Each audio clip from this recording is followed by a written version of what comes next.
Septiembre de 1942. Papá siempre es muy bueno, me comprende de verdad y a veces me gustaría poder hablar con él en confianza, sin ponerme a llorar enseguida. Pero eso parece tener que ver con la edad. Me gustaría escribir todo el tiempo, pero se haría muy aburrido. Hasta ahora, casi lo único que he escrito en mi libro son pensamientos, y no he tenido ocasión de escribir historias divertidas para poder leérselas a alguien más tarde. Pero a partir de ahora intentaré no ser sentimental, o serlo menos, y atenerme más a la realidad. Tuya, Ana. Miércoles 2 de septiembre de 1942. Querida Kitty, el señor y la señora Van Damme se han peleado de una manera inaudita.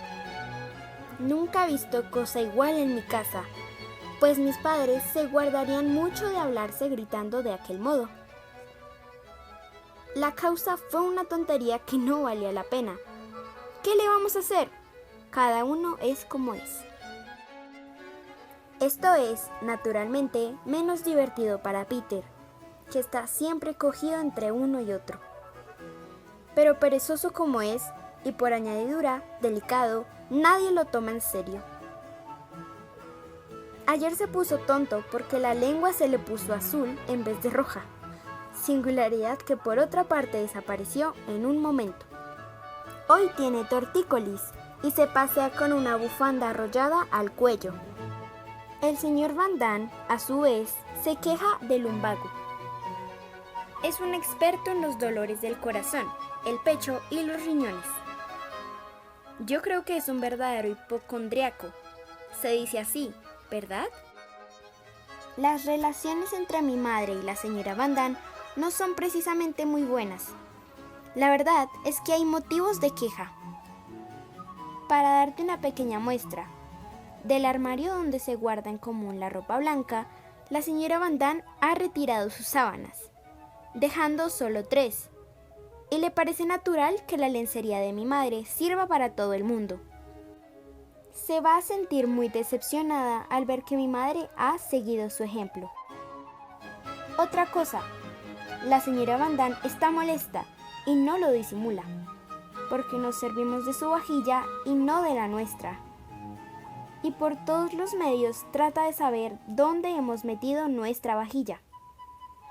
Lo cierto es que no está muy lejos, está mucho más cerca de lo que ella cree, en el desván, acondicionada en cajas detrás de un montón de carteles.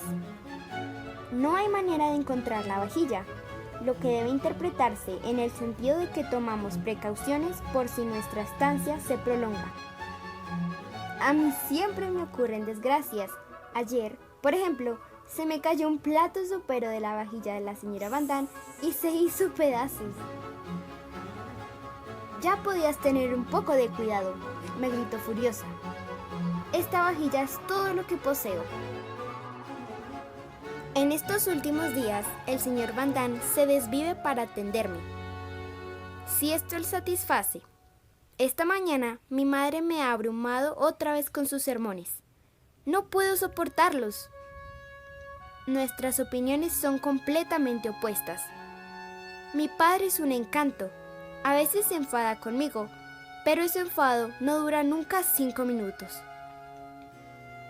La semana pasada, un pequeño incidente vino a alterar la monotonía de nuestra vida.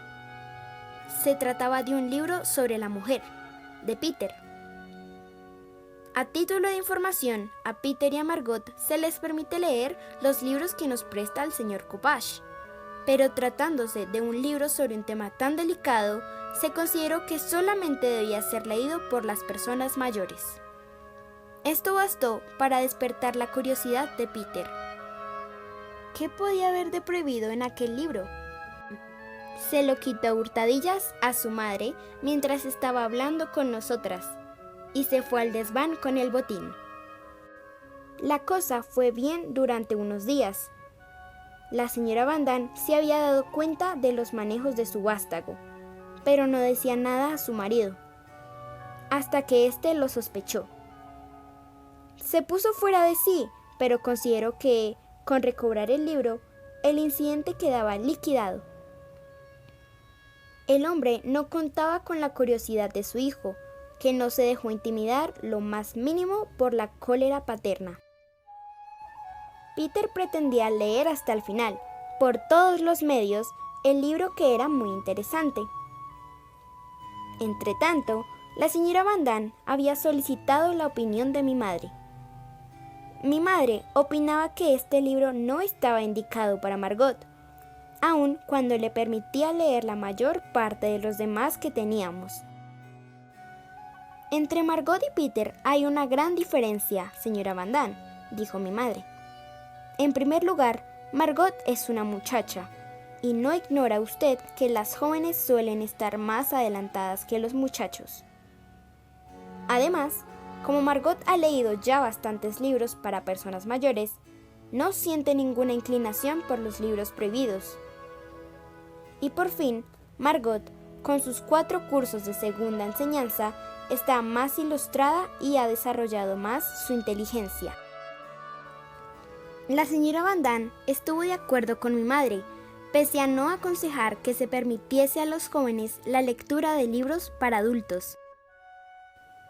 Peter seguía buscando los momentos propicios para apoderarse del botín, cuando los mayores estaban distraídos. La otra tarde, a eso de las 7:30, mientras los demás estábamos escuchando la radio en el despacho privado, se fue con su tesoro al desván. Hubiera debido bajar a las 8:30, pero el libro era tan interesante que se le fue el santo al cielo y no se acordó de la hora. Al volver, se encontró con su padre, que entraba en la habitación. Ya puedes imaginarte la escena. Una bofetada, un golpe y un minuto después el libro estaba sobre la mesa y Peter en el desván. Esta era la situación a la hora de la cena. Nadie se preocupaba por Peter, que seguía castigado. La comida transcurría como si tal cosa. Reinaba el buen humor. Hablábamos, nos reíamos. De pronto, palidecimos al oír un agudo silbido. Todos dejamos en el acto los tenedores y cuchillos encima de la mesa y nos miramos aterrados. Después se oyó la voz de Peter, que decía por el tubo de la estufa: «Os engañáis si pensáis que voy a bajar». El señor Van Damme dio un salto, tiró su servilleta y, rojo de ira, aulló: «¡Ya basta! ¿Me oyes?». Temiendo el escándalo, papá lo cogió por el brazo y subió al desván con él. Se oyó una disputa y unos golpes. Peter se fue a su habitación, cerró la puerta de golpe y los hombres se sentaron otra vez a la mesa. La señora Van Damme quería guardar un bocadillo para su hijo, pero su marido se mostró inflexible. «Si no se excusa inmediatamente, le voy a obligar a pasar la noche en el desván». Los demás procuramos calmarle, diciendo que ya era castigo bastante dejarle sin comer. Y si Peter atrapaba un resfriado, ¿a dónde iría a buscar un médico? Peter no quiso excusarse y volvió al desván. El señor Van Damme decidió que ya se había hablado bastante del asunto. Sin embargo, la mañana siguiente pudimos comprobar que su hijo había dormido en la cama, pero a las 7 estaba otra vez en el desván. Fueron necesarios los buenos oficios de mi padre para persuadirle a que bajase. Durante 3 días se encerró en un silencio obstinado, acompañado por miradas de enojo. Después renació la calma. Tuya, Ana. 21 de septiembre de 1942. El señor Van Damme está como una malva conmigo últimamente. Yo le dejo hacer sin oponerme. Tuya, Ana. Lunes 21 de septiembre de 1942. Querida Kitty, Hoy me limito a las noticias corrientes del anexo. La señora Van Damme es insoportable. Yo me gano una reprimienda tras otra por mi parloteo interminable. La señora Van Damme no se pierde ocasión para ponernos los nervios de punta. Su manía más reciente consiste en no lavar las cacerolas y en vez de quitar lo que queda en ellas y guardarlo en un plato, como solemos hacer, lo deja hasta que se estropea. Y cuando le toca a Margot el turno de fregar la vajilla y se encuentra con que hay 7 platos y 7 vasos que esperan ser limpiados, le dice como si nada: «Margot, buen trabajo te ha caído». Mi padre me ayuda a establecer nuestro árbol genealógico paterno y me cuenta de cada uno de los personajes alguna historia sugestiva que me interesa mucho. El señor Copage me trae libros cada 15 días. La serie Job Terjeud me entusiasma. Me gusta especialmente toda la obra de Sissy van Marxveld. He leído por lo menos 4 veces Locura de verano.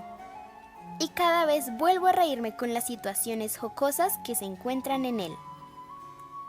He reanudado mis estudios, trabajo mucho en francés y cada día me aprendo de memoria 5 verbos irregulares. Peter ha empezado a estudiar inglés suspirando mucho. Nos ha traído algunos libros de texto y por mi parte dispongo de buena provisión de cuadernos, lápices, gomas y etiquetas que había traído en previsión. A veces escucho la audición holandesa que transmiten desde Londres. Hoy ha hablado el príncipe Bernardo. Tendrá otro hijo en enero. Me alegro. Todos se asombran de que yo sea tan monárquica. Hace unos días, los mayores opinaban que, después de todo, yo era bastante ignorante. El día siguiente tomé la firme resolución de ponerme inmediatamente a trabajar. No me gusta nada la perspectiva de encontrarme en la misma clase a los 14 o 15 años. A continuación, hablaron de libros, pero casi todos los libros de los mayores me están prohibidos. Mi madre está leyendo ahora Heren y Vrouwen en Hechten, que también puede leer Margot, pero yo no. Antes debo ilustrarme más, como mi inteligente hermana. También hablaron de mi ignorancia. No sé nada de psicología, de filosofía y fisiología. Quizás el año próximo sea menos ignorante. He copiado estas raras palabras del diccionario. Me he dado cuenta de una cosa desastrosa. No tengo más que un vestido de manga larga y 3 chalecos para el invierno. Mi padre me ha permitido tener un jersey blanco de lana. La lana no es muy bonita, pero en compensación me dará calor.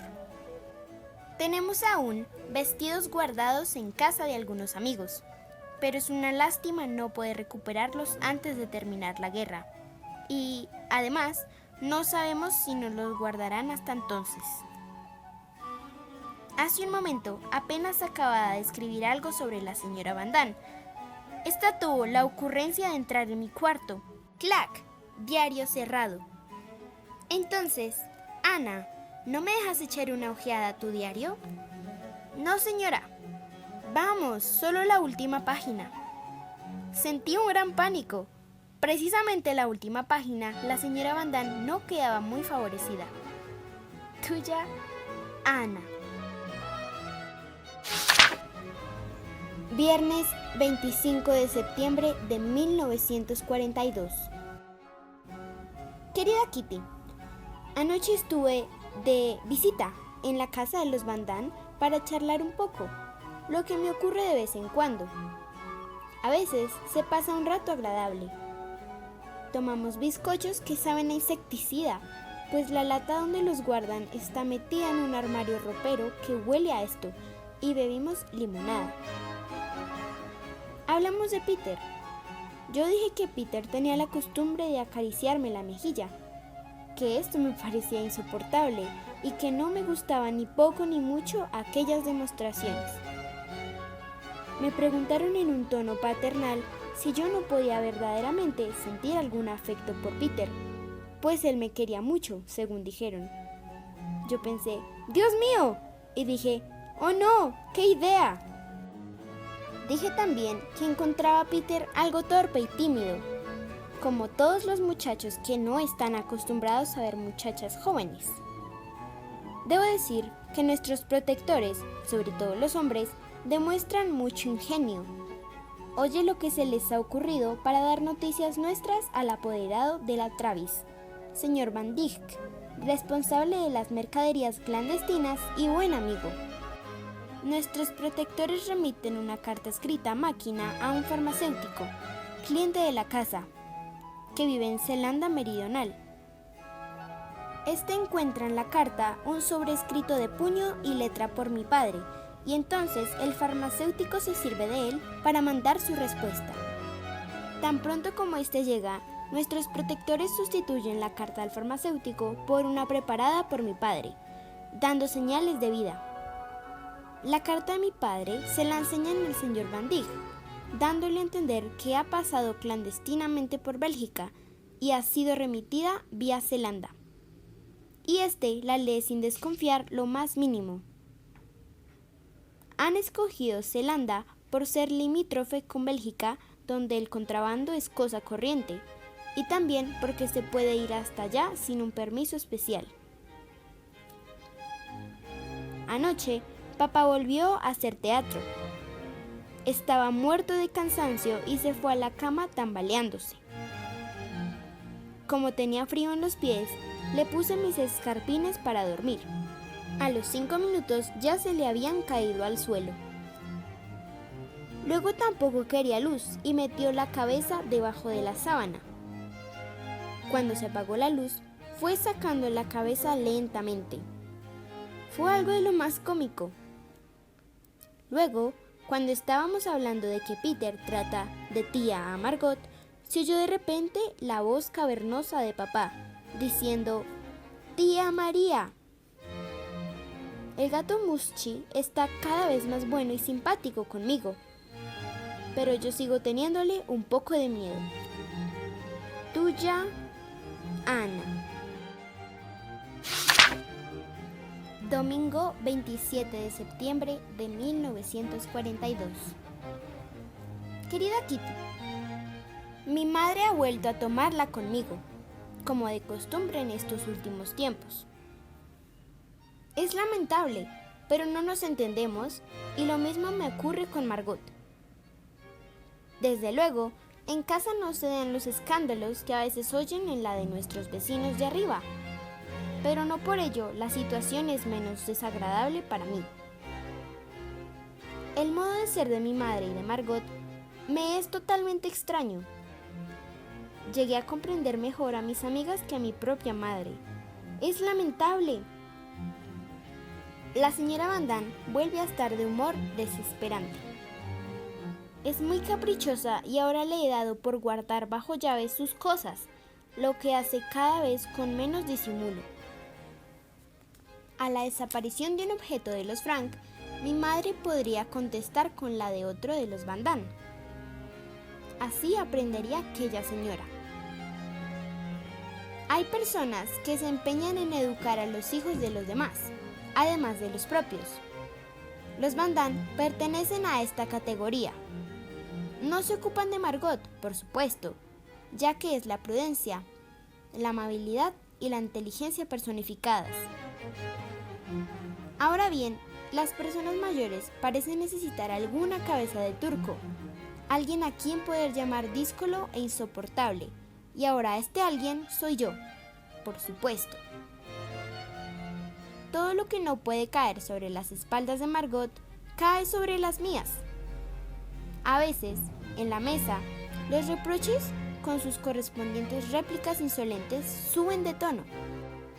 Mis padres me defienden ardorosamente, de tal modo que sin ellos no me vería capaz de sostener semejante lucha y mantener mi amor propio.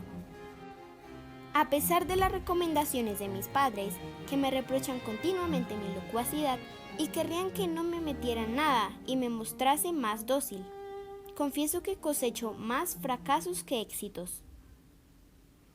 Y si mi padre no fuese tan paciente conmigo, no me quedaría ninguna esperanza de poder llegar a contentarlos.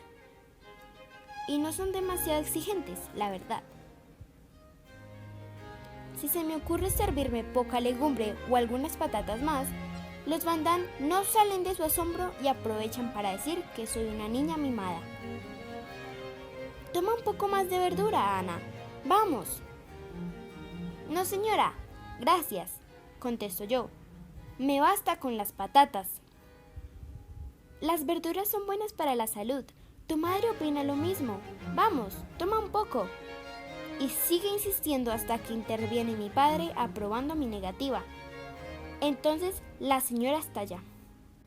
En mi casa no ocurriría esto, porque sabemos educar a nuestros hijos. ¿Y ustedes llaman educación a esto? Si Ana fuera hija mía, no le permitiría que se portara así. El disco de la señora Van Damme siempre empieza y termina del mismo modo. Si Ana fuera hija mía. A Dios gracias, no lo soy. Pero volviendo al asunto, las últimas palabras de la señora fueron seguidas de un silencio total.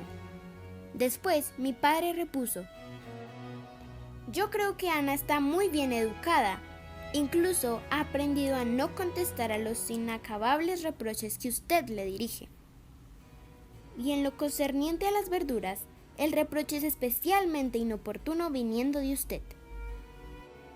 Buen vapuleo el que se llevaba la señora. Con esto de reproche inoportuno, mi padre aludía a la ínfima cantidad de verdura que acostumbraba a servirse la señora Van Damme, que se concede el derecho de recrearse un poco, porque, según dice, padece del estómago y las verduras le sientan mal si las toma antes de acostarse. Bien, pues que cierre el pico y me deje en paz. Es grotesco ver cómo se pone colorada por cualquier cosa. Yo, en cambio, no, y esto la saca de sus casillas, pero procura disimularlo. Tuya, Ana. Lunes 28 de septiembre de 1942. Hasta ahora ha sido para mí un gran apoyo, y también Kitty, a quien escribo regularmente. Esta manera de escribir en mi diario me agrada mucho más, y ahora me cuesta esperar cada vez a que llegue el momento para sentarme a escribir en ti. Estoy tan contenta de haberte traído conmigo. Querida Kitty, ayer tuve que dejar de escribir sin terminar la carta. No resisto la tentación de ponerte al corriente de un nuevo malentendido que se ha suscitado. Pero antes de esto, otra cosa. Me parece ridículo que las personas mayores discutan con tanta facilidad por cualquier cosa.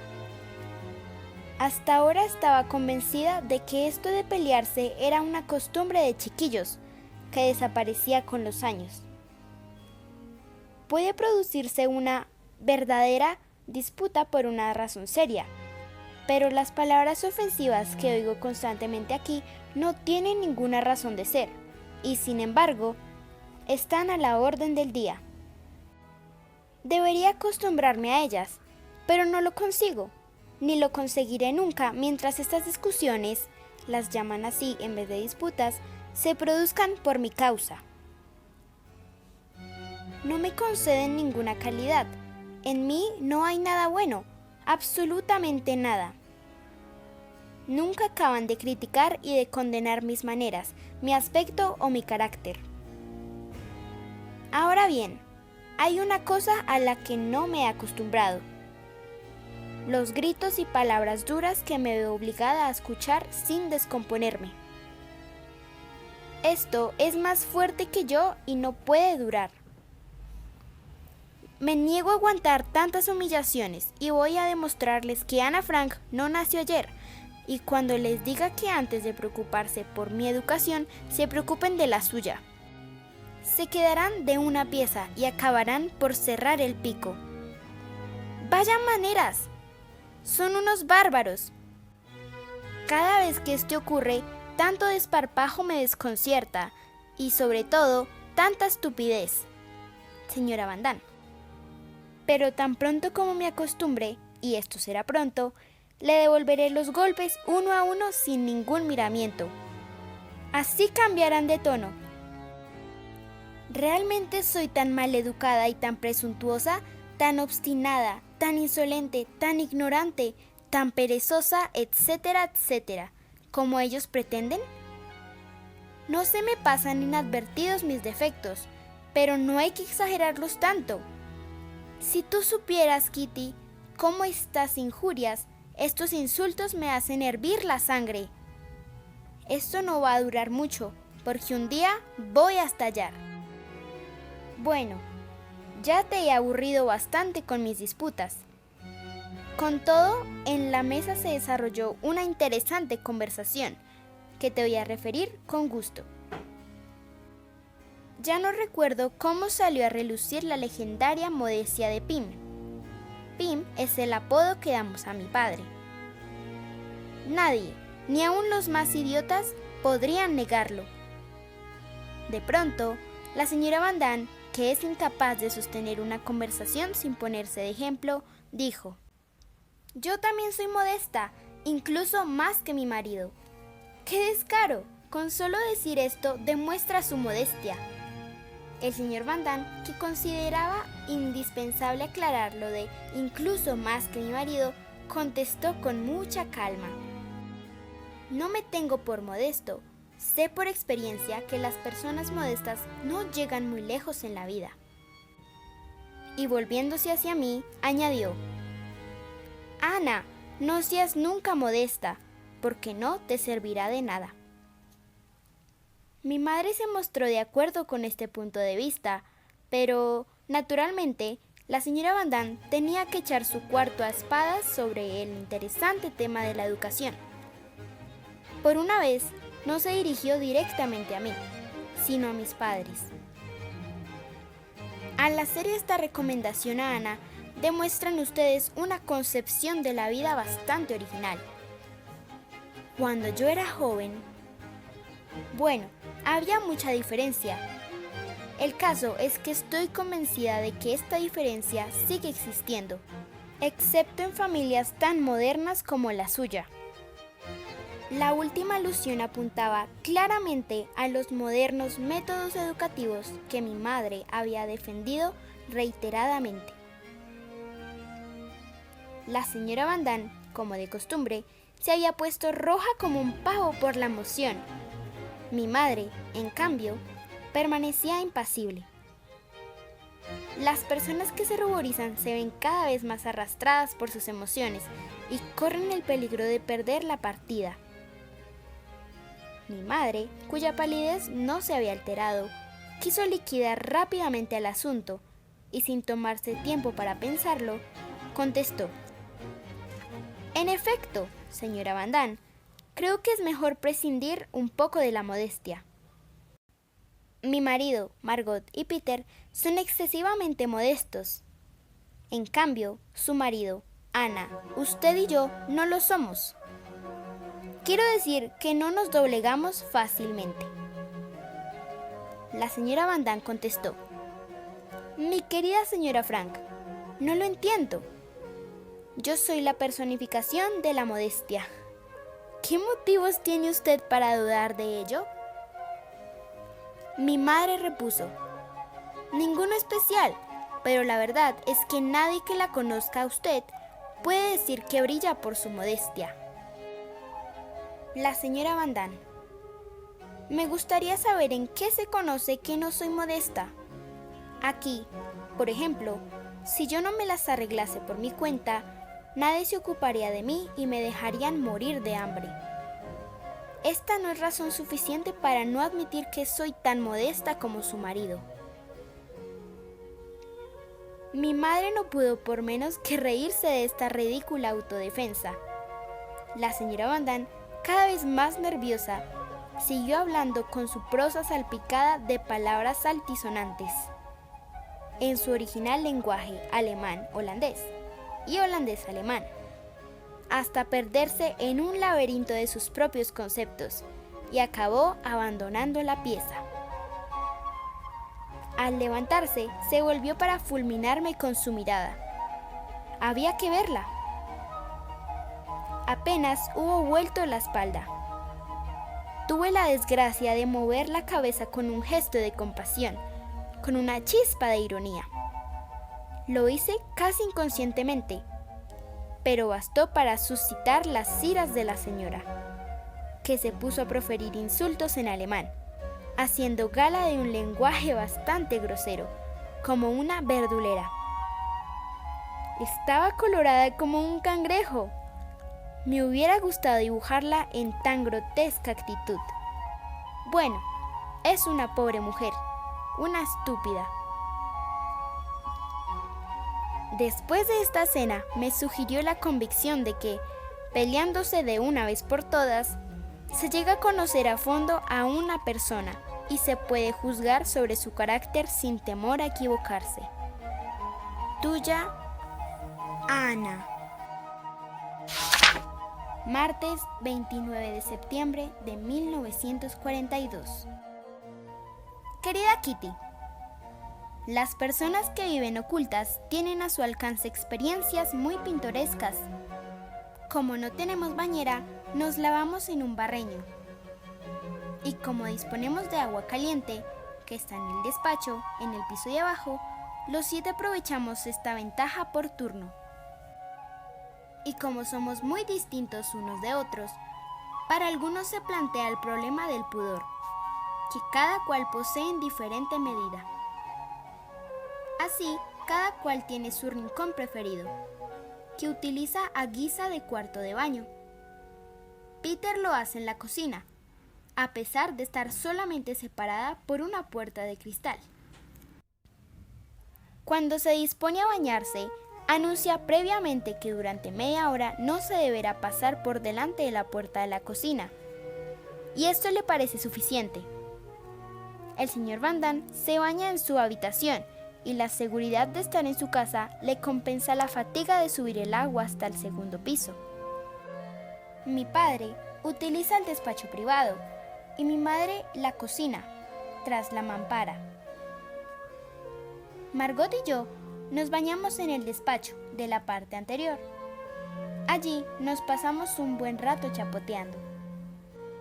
Los sábados, después de comer, corremos las cortinas y la que está esperando turno acecha por una estrecha rendija los curiosos que pasan por allí. La semana pasada decidí buscar una instalación más confortable, pues la que utilizamos no me acababa de gustar. Peter me ha dado una idea. Voy a instalar mi barreño en el espacioso lavado del despacho, lo que me permitirá hasta sentarme y encender la luz, echar el cerrojo en la puerta y quedar al abrigo de miradas indiscretas. El domingo me he servido por primera vez de mi nuevo cuarto de baño, y la verdad es que me parece el más práctico de todos. La semana pasada, los plomeros estuvieron trabajando en el piso de abajo, en la conducción de agua desde el lavabo de los despachos hasta el corredor. Este cambio obedece a una precaución contra un invierno riguroso, con objeto de evitar que se hiele el agua en las tuberías exteriores. La visita de los plomeros nos resultó bastante incómoda, pues no podíamos abrir ningún grifo durante el día ni servirnos del lavabo. Tal vez no sea demasiado delicado contarte lo que hemos hecho en vista de las circunstancias, pero no soy lo bastante remilgada como para pasar la cosa en silencio. Desde nuestra instalación en el anexo y a falta de orinales, mi padre y yo habíamos improvisado unos cuantos con unos botes de cristal de boca ancha que encontramos en el laboratorio. Durante el trabajo de los plomeros tuvimos que guardar por fuerza los recipientes de cristal en la habitación. Con todo, esto me parecía menos insoportable que la obligación de estar todo el día encerrada en una pieza, inmóvil, sentada en una silla, sin poder abrir la boca en todo el día. No puedes imaginar el suplicio que esto representaba para una señorita charlatana. Hay que tener en cuenta que durante las horas de oficina debemos hablar en voz baja, pero estarse callada y sin poder moverse es 100 veces peor. Después de 3 días de semejante régimen, yo tenía el trasero insensibilizado, con agujetas. Felizmente, algo remediaba la gimnasia de la noche. Tuya, Ana.